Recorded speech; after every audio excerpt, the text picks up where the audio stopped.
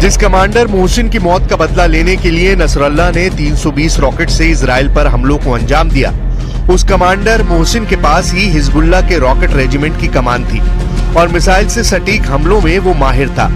नसरल्ला का plan 6000 rocket से हमला करने का था, लेकिन जिस समय अमेरिका और इजराइल हमास के साथ युद्ध विराम के एग्रीमेंट पर काम कर रहे थे, उस वक्त हिजबुल्लाह ने ऑपरेशन मोहसिन को अंजाम दिया और इजराइल पर 10 महीनों में सबसे बड़े हमले को अंजाम देकर हालात ऐसे कर दिए कि इजराइल को 48 घंटों के लिए देश में इमरजेंसी लागू करनी पड़ी।